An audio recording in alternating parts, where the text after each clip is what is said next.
नमस्कार दोस्तों, upgrade your skill YouTube channel में मैं आशीष कुमार आपका स्वागत करता हूं।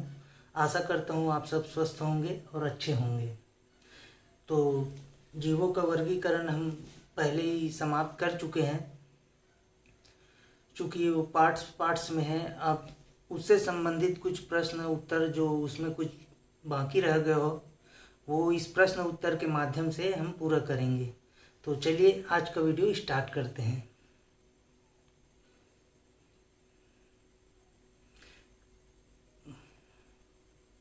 तो हमारा पहला प्रश्न है, अधिकांश मरुस्थलीय पादप रात्रि के समय पुष्पित होते हैं क्योंकि, ठीक है, प्रश्न है अधिकांश मरुस्थलीय पादप रात्रि के समय पुष्पित होते हैं क्योंकि। तो ऑप्शन ए, उसका पुष्पन निम्न ताप से नियंत्रित होता है। ऑप्शन बी, वे चंद्रमा के कलाओं के प्रति संवेदनशील होते हैं। ऑप्शन सी, दिन के समय मरुस्थलीय कीट पुष्पों को खा जाते हैं। और ऑप्शन डी, मरुस्थलीय कीट रात्रि के समय सक्रिय होते हैं। तो दोस्तों इसका आंसर क्या होगा? इसका आंसर होगा दोस्तों ऑप्शन डी, मरुस्थलीय कीट रात्रि के समय सक्रिय होते हैं। ठीक है, आगे बढ़ते हैं। प्रश्न 2, निम्नलिखित में से कौन सा रूपांतरित स्तंभ है? ये तो आप जानते ही होंगे। ऑप्शन ए गाजर, ऑप्शन बी शकरकंद, ऑप्शन सी नारियल, ऑप्शन डी आलू। तो इसका आंसर है दोस्तों ऑप्शन डी आलू।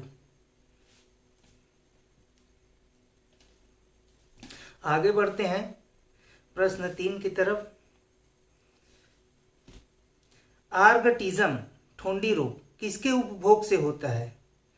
ठीक है, ठोंडी रोग आर्गटिज्म किसके उपभोग से होता है?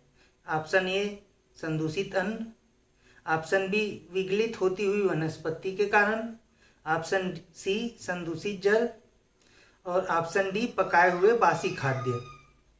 तो दोस्तों इसका आंसर होगा ऑप्शन ए संदूषित अन्न के कारण। ठीक है, यहाँ ऑप्शन सी में संदूषित जल भी दिया है तो ये गलत हो जाएगा। आप ध्यान देंगे, संदूषित अन्न के कारण ठोडी रोग होता है। आगे बढ़ते हैं प्रश्न 4, निम्न में से कौन से एक कवकों और उच्चतर पादपों की जड़ों के बीच उपयोगी सहचार्य है? ठीक है, निम्नलिखित में से कौन से एक कवकों और उच्चतर पादपों की जड़ों के बीच उपयोगी सहचार्य है? तो ऑप्शन ए रहा जैव उर्वरक, ऑप्शन बी प्रवाल मूल, option C lichen, option D कवक मूल। तो इसका आंसर होगा ऑप्शन ए जैव उर्वरक। ध्यान देंगे, हर एक क्वेश्चन बहुत इंपॉर्टेंट है और कैसे कैसे प्रश्न पूछा जाता है आप तो ये जानते हैं। आगे बढ़ते हैं प्रश्न 5, जैविक समुदायों के अंतर्गत कुछ जातियां बड़ी संख्या में अन्य जातियों की समुदाय में बने रहने की क्षमता को निर्धारित करने में महत्वपूर्ण होती है। ऐसी जातियां को कहते हैं, ठीक है, आप प्रश्न एक बार और सुनिए, जैविक समुदायों में के अंतर्गत कुछ जातियां बड़ी संख्या में अन्य जातियों के समुदाय में बने रहने की क्षमता को निर्धारित करने में महत्वपूर्ण होती है। ऐसी जातियां को क्या कहते हैं? ऑप्शन ए मूलाधार जातियां, ऑप्शन बी विस्थापित जातियां, ऑप्शन सी स्थानीय जातियां, ऑप्शन डी संकटापन्न जातियां। तो इसका आंसर होगा दोस्तों ऑप्शन ए मूलाधार जातियां। चलिए आगे बढ़ते हैं।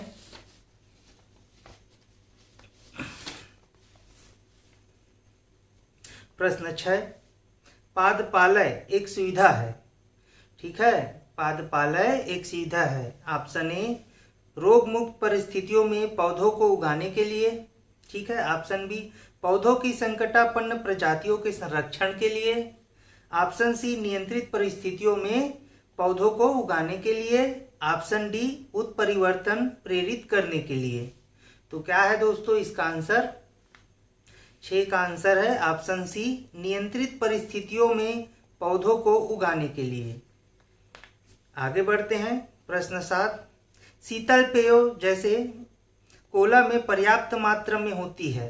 क्या होती है दोस्तों? शीतल पेय जैसे कोला में पर्याप्त मात्रा में होती है। Option A caffeine, option B nicotine, option C कैनीन, ऑप्शन डी रेनिन। कोला में पर्याप्त मात्रा में होती है। प्रश्न 7 का आंसर ऑप्शन ए कैफीन की मात्रा पर्याप्त मात्रा में होती है। प्रश्न 8 की बात कर लेते हैं। कैनोला, ठीक है, ये रहा कैनोला पौधा।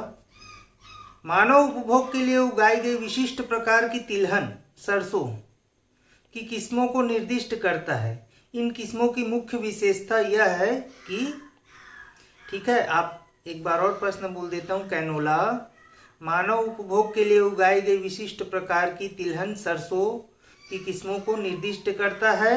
इन किस्मों की मुख्य विशेषता यह है कि ऑप्शन ए, इनके बीजों में तेल की मात्रा अत्यधिक उच्च होती है। ठीक है। ऑप्शन बी, इनके तेल में असंतृप्त वसा अम्लों की प्रचुरता होती है। ध्यान देंगे ऑप्शन को भी। सी, इनके तेल की शेल्फ आयु लंबी होती है। और ऑप्शन डी, इनके तेल में इरूसिक अम्ल की बहुत अल्प मात्रा होती है। तो क्या है दोस्तों इसका आंसर? इसका आंसर है ऑप्शन डी, इनके तेल में इरूसिक अम्ल की बहुत अल्प मात्रा होती है। कैनोला, ठीक है। आगे बढ़ते हैं। प्रश्न 9, एपीफाइट्स वे पौधे हैं जो अन्य पौधों पर निर्भर होते हैं। ठीक है, ये रहा एपीफाइट, वे पौधे हैं जो अन्य पौधों पर निर्भर होते हैं। ऑप्शन ए, भोजन के लिए, ऑप्शन बी, यांत्रिक अवलंब के लिए, ऑप्शन सी, छाया के लिए, ऑप्शन डी, जल के लिए।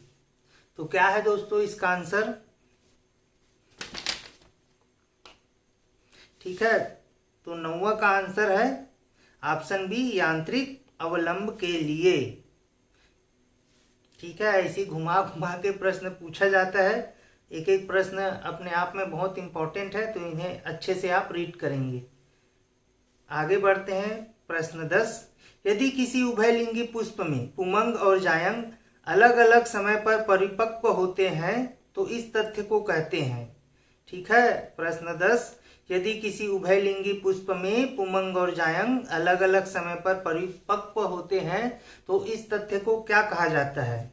ऑप्शन ए, भिन्न काल पक्वता, ऑप्शन बी, स्वनिषेचन उभयलिंगिता हार्पोगेमी, ऑप्शन सी, विषय युग्मन, और ऑप्शन डी, एक संगमी।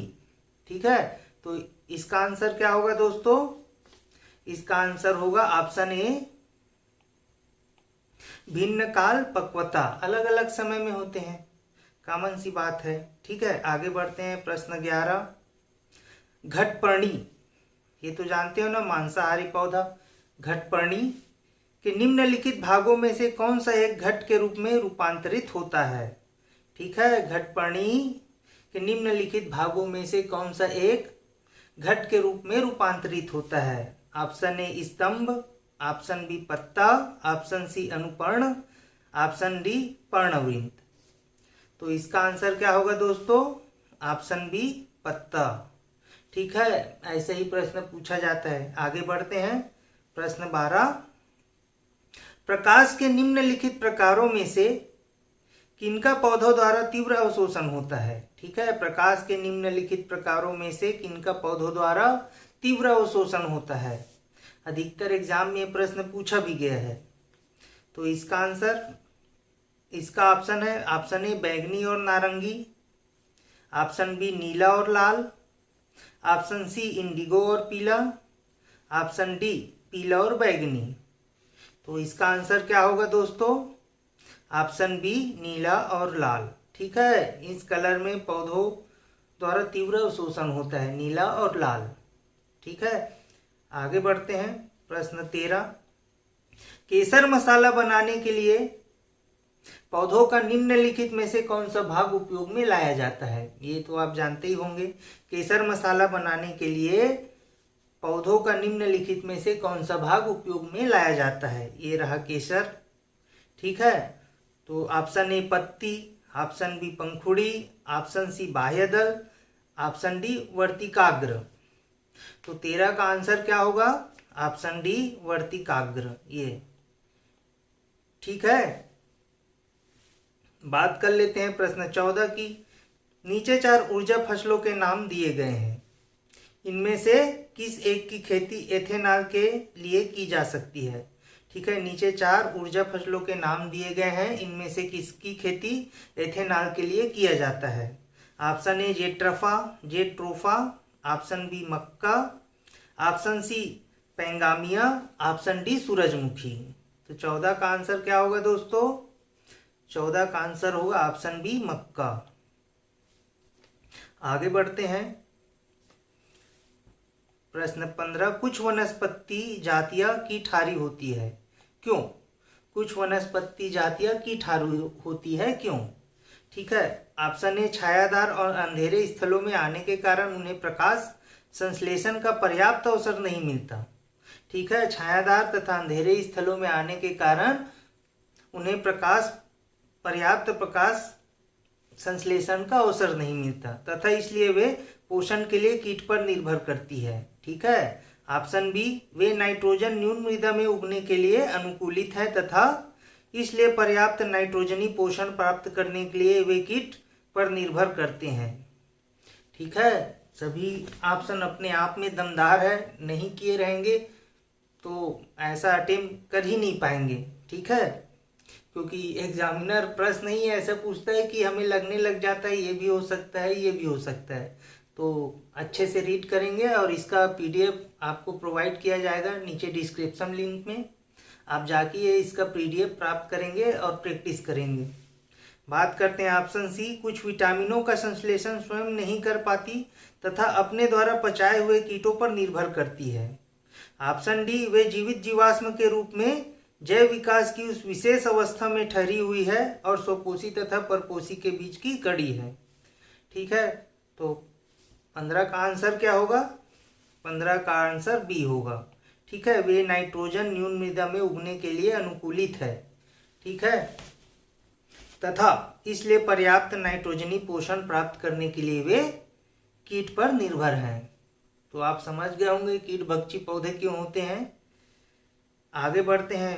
प्रश्न 16, किसी पादप का वह हिस्सा जो दूसरे पादप पर लगाया जाता है कहलाता है।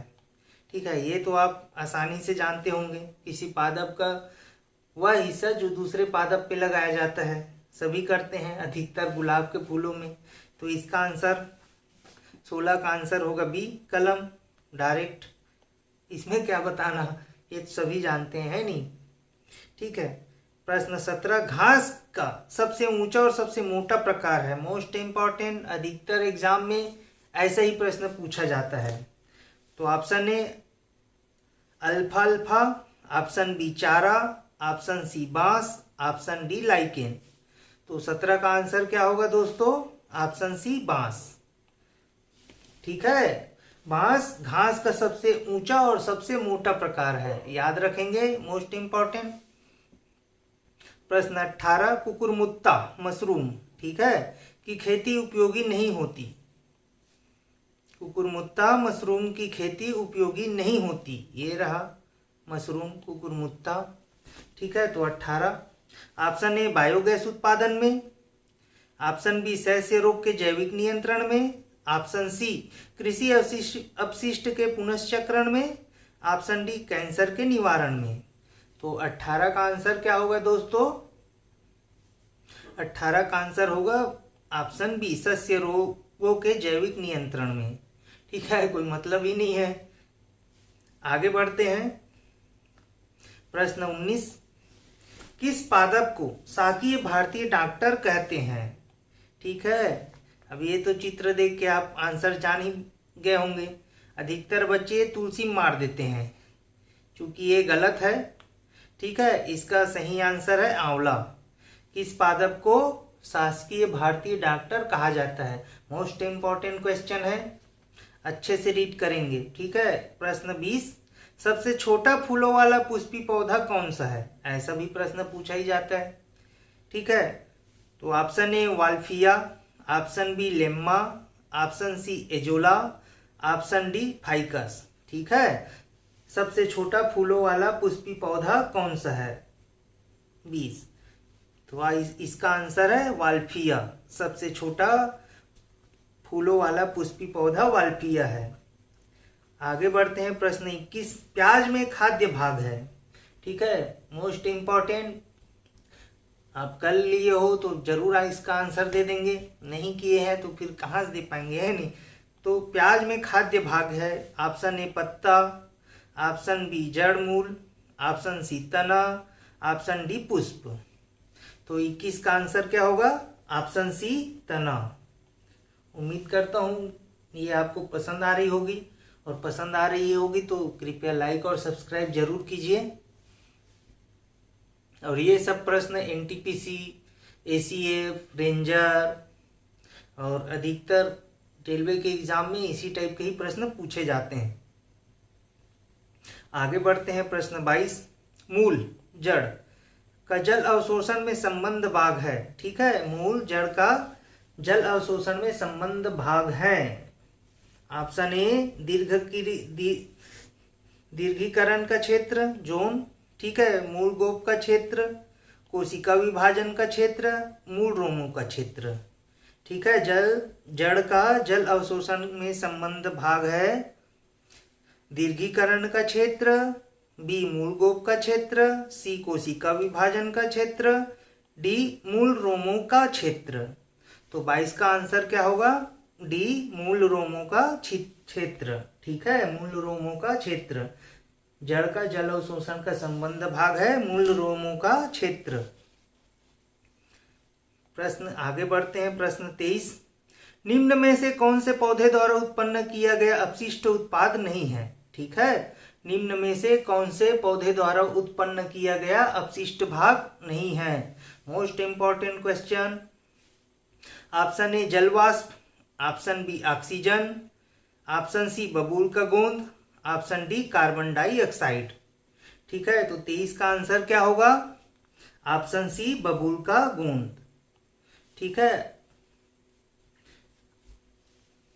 अपशिष्ट उत्पाद नहीं है पौधों द्वारा। ठीक है, आगे बढ़ते हैं, प्रश्न 24 की ओर। पर्णांग के बीजाणु धानीधर पत्ते को क्या कहा जाता है? ठीक है, ऑप्शन ए तनुशल्क, ऑप्शन बी सौर सच्छद, ऑप्शन सी बीजाणुधानी पुंज, ऑप्शन डी बीजाणु पर्ण। ठीक है, पर्णांग के बीजाणुधानीधर पत्ते को क्या कहा जाता है? ऑप्शन ए तनुशल्क, ऑप्शन बी सौर छदम, ऑप्शन सी बीजाणुधानी पुंज, ऑप्शन डी बीजाणु पर्ण। तो 24 का आंसर क्या होगा दोस्तों? ऑप्शन डी बीजाणु पर्ण। याद रखेंगे। और इसका पीडीएफ आपको एज इट इज ऐसे ही मिल जाएगा, मतलब क्लीन वाला। वो आप हमारे डिस्क्रिप्शन लिंक में जाइए, वहाँ से जो लिंक रहेगा उसमें जाइए, फ्री में अवेलेबल कराया जाएगा। ठीक है, आगे बढ़ते हैं, प्रश्न 25। इसमें रखे जाने पर कोशिका का आयतन बढ़ जाता है। ठीक है, किसमें रखे जाने पर कोशिका का आयतन बढ़ जाता है? ऑप्शन ए अति परासरण दाबी घोल। ठीक है, ऑप्शन बी अल्प परासरणी दाबी घोल। ठीक है, सम परासरणी दाबी घोल। ऑप्शन डी उपरोक्त में से कोई नहीं। ठीक है, तो इसका आंसर होगा 25 का ऑप्शन बी अल्प परासरण दाबी घोल में रखे जाने पर कोशिका का आयतन बढ़ जाता है। आगे बढ़ते हैं, प्रश्न 26। सबसे अधिक जल धारण क्षमता किसमें होती है? ठीक है, मोस्ट इंपॉर्टेंट, ऐसे ही पूछा जाता है प्रश्न। रेतीली बलुई मिट्टी में, ऑप्शन बी दोमट मिट्टी में, ऑप्शन सी चिकनी मिट्टी में, ऑप्शन डी बलुई और चिकनी मिट्टी के मिश्रण में। तो क्या होगा दोस्तों इसका आंसर 26 का? सबसे अधिक जल धारण क्षमता किसमें होती है? तो 26 का आंसर होगा सी, चिकनी मिट्टी में। सबसे अधिक जल धारण की क्षमता चिकनी मिट्टी में होती है। अब बात करते हैं प्रश्न 27। निम्न में से क्लोरोफिल में उपस्थित पोरफायरिन रिंग के मध्य उपस्थित तत्व है। ठीक है, निम्न में से क्लोरोफिल में उपस्थित पोरफायरिन रिंग के मध्य उपस्थित तत्व है। Option A magnesium, option B calcium, option C लौह आयरन, ऑप्शन डी फास्फोरस। तो 27 का आंसर है मैग्नीशियम। ठीक है, क्लोरोफिल में उपस्थित पोरफायरिन रिंग के मध्य उपस्थित तत्व मैग्नीशियम है। प्रश्न 28 की बात कर लेते हैं। स्वपरागण का परिणाम क्या होता है? प्रश्न रहा, स्वपरागण का परिणाम क्या होता है? अति प्रजनन, बी बहिप्रजनन, सी अंतः प्रजनन, डी विरल प्रजनन। तो 28 का आंसर क्या होगा दोस्तों? ऑप्शन सी अंतः प्रजनन। आगे बढ़ते हैं प्रश्न 29। जल संवर्धन पौधों के उत्पादन की एक विधि है जिनमें निम्न में से किसका प्रयोग नहीं किया जाता। ठीक है, जल संवर्धन पौधों के उत्पादन की एक विधि है जिसमें निम्न में से किसका प्रयोग नहीं किया जाता है। तो ऑप्शन ये रहा, ए रेत, ऑप्शन बी मिट्टी, ऑप्शन सी जल, ऑप्शन डी प्रकाश। ठीक है, तो 29 का आंसर होगा ऑप्शन बी मिट्टी। आगे बढ़ते हैं प्रश्न 30 की ओर। प्रकाश संश्लेषण की लगभग उल्टी प्रक्रिया है। ठीक है, प्रश्न 30 रहा, प्रकाश संश्लेषण की लगभग उल्टी प्रक्रिया है। ऑप्शन ए स्टार्च का पालन, ऑप्शन बी लोहे का जंग लगना, ऑप्शन सी फलों का पकना, ऑप्शन डी लकड़ी का जलना। ठीक है, प्रकाश संश्लेषण की लगभग उल्टी प्रक्रिया है। बड़ा अजीब टाइप प्रश्न है ना, ऐसे ही प्रश्न पूछा जाता है दोस्तों। तो ऑप्शन डी इसका सही आंसर है, लकड़ी का जलना प्रकाश संश्लेषण का लगभग उल्टा प्रक्रिया है। ठीक है, प्रश्न बात कर लेते हैं 31 की। प्रकाश संश्लेषण होता है, ठीक है, पादपों की जड़ों में, पादपों के हरे भाग में, ऑप्शन सी पादपों के तनों में, ऑप्शन डी पादपों के सभी भागों में। तो इसका आंसर क्या रहेगा दोस्तों 31 का? इसका तो सभी को मालूम होगा, पादपों के हरे भाग में। ठीक है, अधिकतर पत्तों में।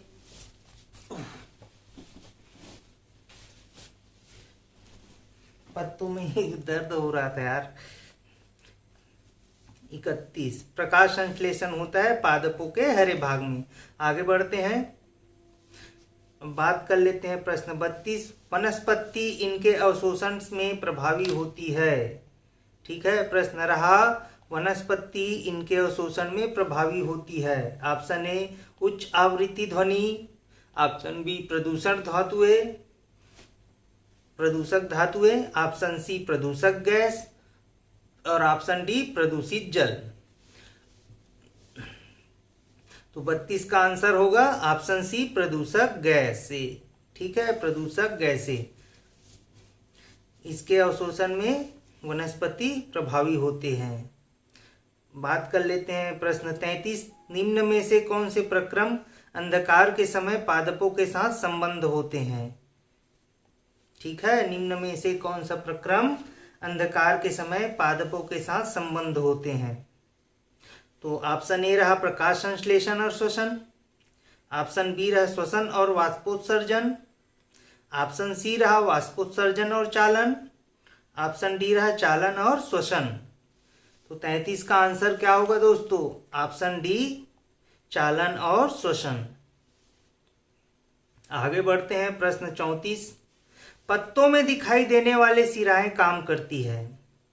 ठीक है, प्रश्न 34 रहा, पत्तों में दिखाई देने वाले सिराएं काम करती है। प्रकाश संश्लेषण का, बी रहा वाष्पोत्सर्जन का, सी रहा भंडारण का और डी रहा चालन का। तो 34 का आंसर क्या होगा दोस्तों? अभी बताया, डी चालन का। प्रश्न 35। बीज किसके बिना अंकुरित हो सकता है? ठीक है, बीज किसके बिना अंकुरित हो सकता है?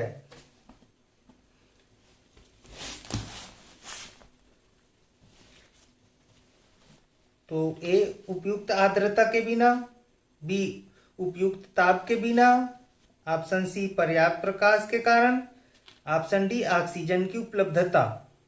तो 34 का आंसर होगा दोस्तों ऑक्सीजन की उपलब्धता के बिना भी बीज अंकुरित हो सकता है। बात कर लेते हैं प्रश्न 36। निम्न में से कौन एक वास्तविक मीन मछली है? अधिकतर ऐसे ही प्रश्न पूछा जाता है दोस्तों बायो से, ये सब मोस्ट इम्पॉर्टेंट है और ये सब के बारे में मैंने जीवों के वर्गीकरण में बहुत अच्छे से बताया है। यदि आप नहीं देखे हैं तो वीडियो पूरा पार्ट टू पार्ट पूरा देख लीजिए। निम्न में से कौन एक वास्तविक मीन मछली है? ए रजत मीन, बी क्रेफिश, सी जेलीफिश और डी कैटफिश। ठीक है, तो 36 का आंसर क्या होगा? डी कैटफिश वास्तविक मीन मछली है। प्रश्न 37। निम्न में से कौन सी वास्तविक रूप से मछली है? ठीक है, प्रश्न वही है, ऑप्शन चेंज कर देता है। ठीक है, तो ए स्टार फिश, बी जेलीफिश, सी डार्क फिश और डी समुद्री घोड़ा। तो इसका आंसर क्या होगा? वास्तविक रूप से मछली है डी समुद्री घोड़ा। ठीक है, अधिकतर लोग ये स्टार फिश को मार देते हैं, फिश तो लिखा है ये गलत हो जाएगा। जो नहीं पढ़े हैं वो ऐसी करते हैं, जो पढ़े हैं वो तो सही आंसर मारेंगे। आगे बढ़ते हैं प्रश्न 38 की ओर।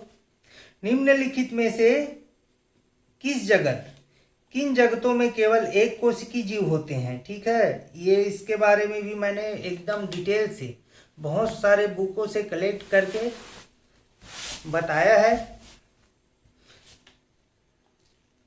तो ये आंसर तो आप आसानी से ही दे देंगे। ठीक है, निम्नलिखित में से किन जगतों में केवल एक कोशिकीय जीव होते हैं? ऑप्शन ए केवल Monera, option B Protista, option C Monera और प्रोटिस्टा दोनों में और ऑप्शन डी प्रोटिस्टा और कवक दोनों में। तो बताइए दोस्त, इसका आंसर क्या होगा 38 का? 38 का आंसर होगा ऑप्शन डी प्रोटिस्टा और कवक, इनमें एक कोशिकीय जीव होते हैं। आगे बढ़ते हैं प्रश्न 39 की ओर। टमाटर के बीज रहित फल का उत्पादन संभव है? ठीक है, टमाटर के बीज रहित फल के उत्पादन संभव है। तो आंसर रहेगा ऑप्शन रहेगा टमाटर के खेतों में सूक्ष्मांतरिक तत्वों के अनुप्रयोग से, ऑप्शन बी पादपों पर खनिज घोल छिड़कने से, ठीक है, ऑप्शन सी पुष्पों पर हार्मोन छिड़कने से, ऑप्शन डी रेडियो एक्टिव तत्वों के युक्त उर्वरकों के अनुप्रयोग से।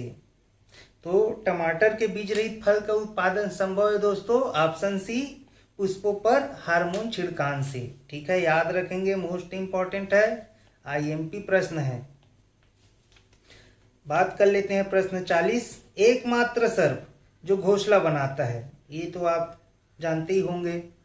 ठीक है, तो श्रृंखला प्रिदाकु, ऑप्शन बी नागराज, ऑप्शन सी करैत, ऑप्शन डी क्रकच सल्की प्रिदाकु।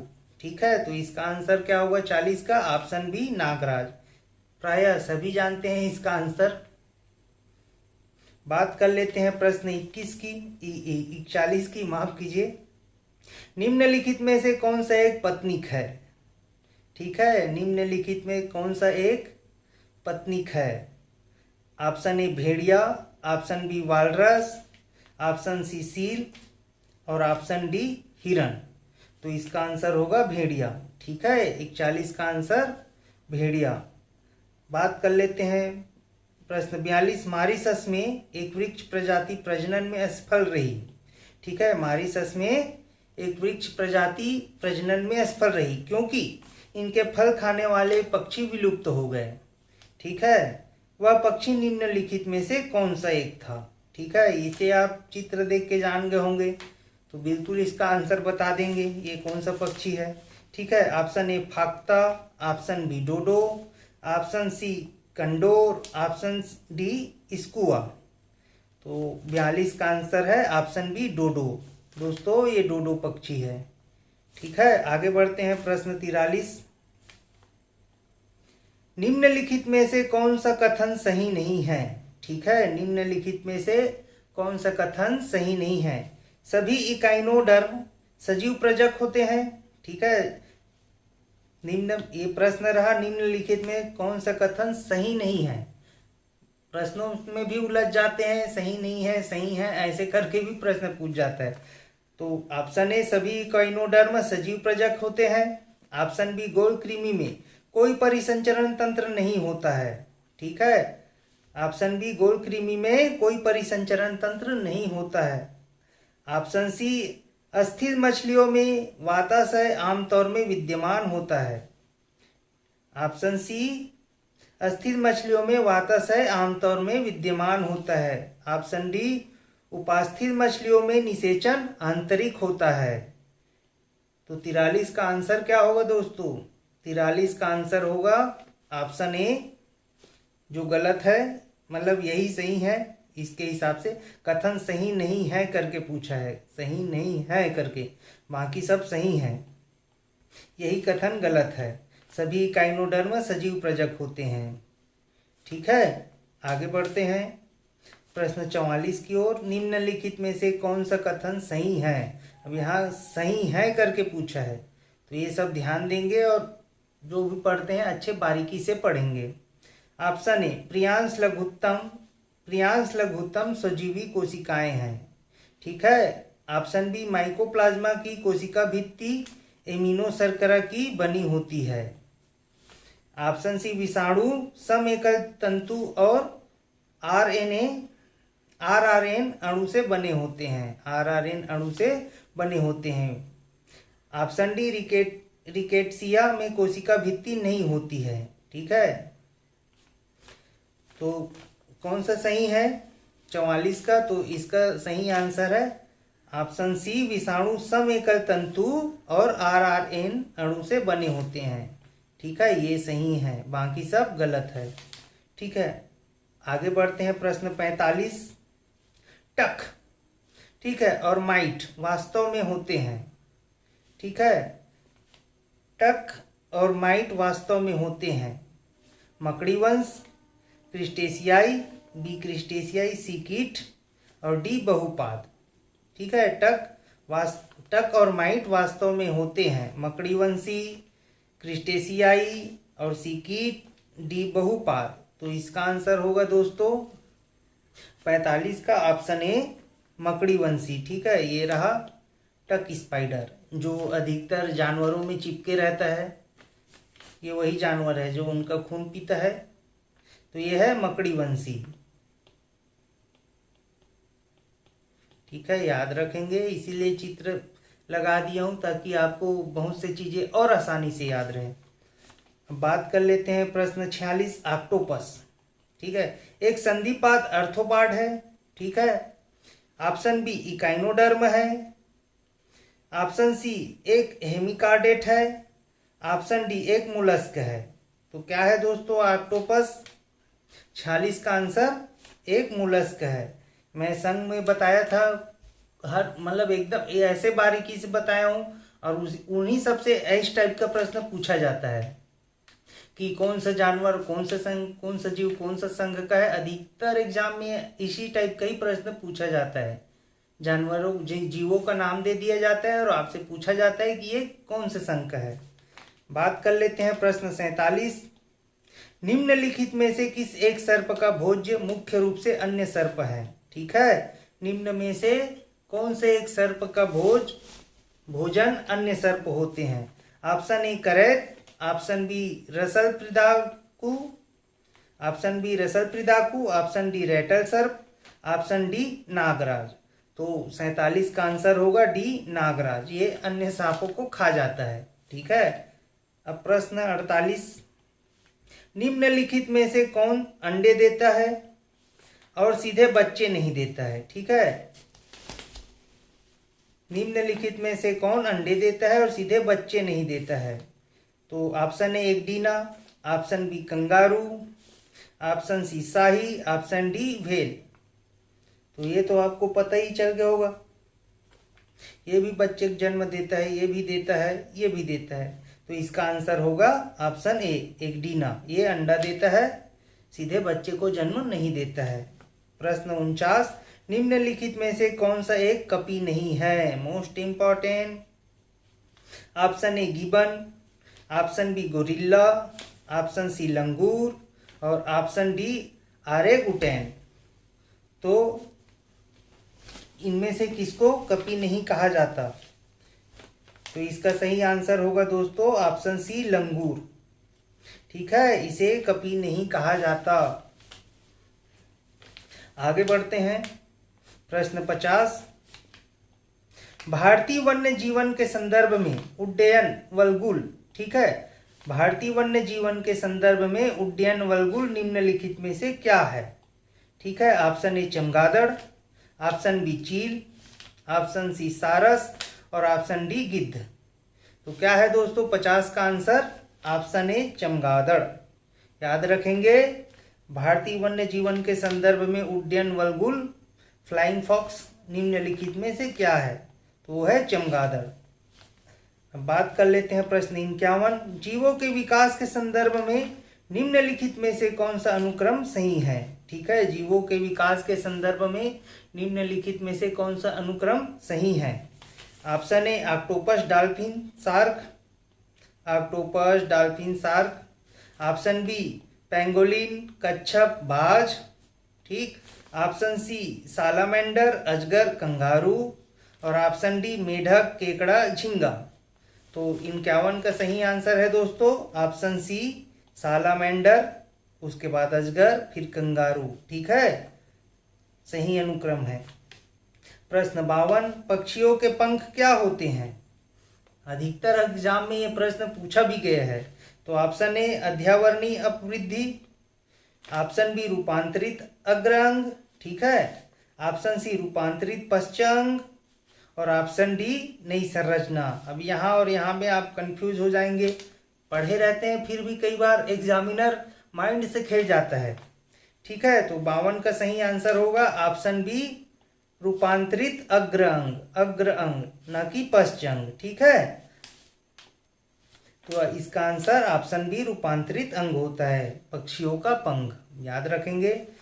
प्रश्न 53। जीवन का ब्लूप्रिंट है, ठीक है, जीवन का ब्लूप्रिंट इसे कहा जाता है। बहुत एग्जाम में प्रश्न आया भी है। Option A DNA, option B RNA, option C कोशिका और ऑप्शन डी केंद्रक। तो 53 का सही आंसर है जीवन का ब्लूप्रिंट डीएनए को बोला जाता है। ये तो आप पढ़े भी होंगे। बात कर लेते हैं प्रश्न 54। लंग फिश किसके बीच का संयोजक कड़ी है? ठीक है, लंग फिश किसके बीच का संयोजक कड़ी है? ऑप्शन ए एम्फीबिया और मत्स्य, ऑप्शन बी सरीसृप और स्तनधारियों, ऑप्शन सी एम्फीबिया और पक्षियों और ऑप्शन डी सरीसृप और पक्षियों। तो 54 का सही आंसर है एम्फीबिया और मत्स्य के बीच की संयोजक कड़ी है लंग फिश। ठीक है, बात कर लेते हैं प्रश्न 55। निम्न में से कौन से समजात अंग है? ठीक है, निम्नलिखित में से कौन से समजात अंग है? कीटों एवं पक्षियों के पंख, ऑप्शन ए कीटों एवं पक्षियों के पंख, ऑप्शन बी मछली एवं बिल्ली के पूंछ, ठीक है, ऑप्शन बी मछली और बिल्ली के पूंछ, ऑप्शन सी मगर की त्वचा और पक्षियों के पंख, ऑप्शन सी मगर की त्वचा और पक्षियों के पंख, ऑप्शन डी घोड़े एवं आदमी का अग्रपाद। अधिकतर एग्जाम में प्रश्न पूछा भी गया है, तो इसका आंसर है ऑप्शन डी घोड़े एवं आदमी का अग्रपाद। ठीक है, आगे बढ़ते हैं। प्रश्न 56। जीवाणुओं में जनन क्रिया होती है। याद रखेंगे, जीवाणु में जनन क्रिया होती है विखंडन द्वारा, संयुग्मन द्वारा, आप मतलब ऑप्शन ए विखंडन द्वारा, ऑप्शन बी संयुग्मन द्वारा, ऑप्शन सी ए और बी दोनों, ठीक, और ऑप्शन डी उपरोक्त में से कोई नहीं। अब ये आप वीडियो यदि अच्छे से देखे हैं प्राणी के वर्गीकरण, तो आंसर तो आप देखते ही बता देंगे। तो इसका आंसर है ए और बी, विखंडन और संयुग्मन दोनों द्वारा जीवाणुओं में जनन क्रिया होती है। ठीक है, 56 का आंसर सी। बात कर लेते हैं प्रश्न 57। निम्नलिखित में से कौन सा एक पादप समूह का नवीन विश्व या न्यू वर्ल्ड में कृषि योग्य बनाया गया तथा इसका प्राचीन विश्व ओल्ड वर्ल्ड में प्रचलन शुरू किया गया। ठीक है, निम्नलिखित में से कौन सा एक पादप समूह नवीन विश्व में कृषि योग्य बनाया गया तथा इसका प्राचीन विश्व में प्रचलन शुरू किया गया? ऑप्शन ए तंबाकू, कोको और रबड़। ऑप्शन बी तंबाकू, कपास और रबड़। ऑप्शन सी कपास, काफी और गन्ना। ऑप्शन डी रबड़, काफी और गेहूं। तो इसका आंसर है दोस्तों 57 का ऑप्शन ए तंबाकू, कोको और रबड़। ठीक है, ये हमारा आज का आखिरी प्रश्न रहा। प्रश्न 58, हाल ही में हमारे देश में हिमालयी बिच्छू बूटी, ये रहा हिमालय बिच्छू बूटी, ठीक है, इसे बोला जाता है हिमालय बिच्छू बटी, जिरार्डिनिया डाइवर्सिफोलिया। ठीक है, इसे बोला जाता है हिमालयी बिच्छू बूटी के महत्व के बारे में बढ़ती हुई जागरूकता थी, क्योंकि ठीक है, इसके महत्व में बढ़ती हुई जागरूकता थी क्योंकि यह पाया गया है कि ऑप्शन ए प्रति मलेरिया औसत का संधारणी स्रोत है। ठीक है, यह प्रति मलेरिया औसत का संधारणी स्रोत है। ऑप्शन बी यह जैव डीजल का संधारणी स्रोत है। ऑप्शन सी यह कागज उद्योग के लिए लुगदी का संधारणीय स्रोत है। ऑप्शन डी यह वस्तु तंतु का संधारणीय स्रोत है। तो दोस्तों इसका आंसर क्या होगा? ऑप्शन डी यह वस्तु तंतु का संधारणीय स्रोत है। तो ये थी कुछ प्रश्न, उम्मीद करता हूँ ये आपको जरूर पसंद आएगी और अच्छी लगे तो कृपया हमारे वीडियो और चैनल को लाइक और सब्सक्राइब कीजिए। धन्यवाद।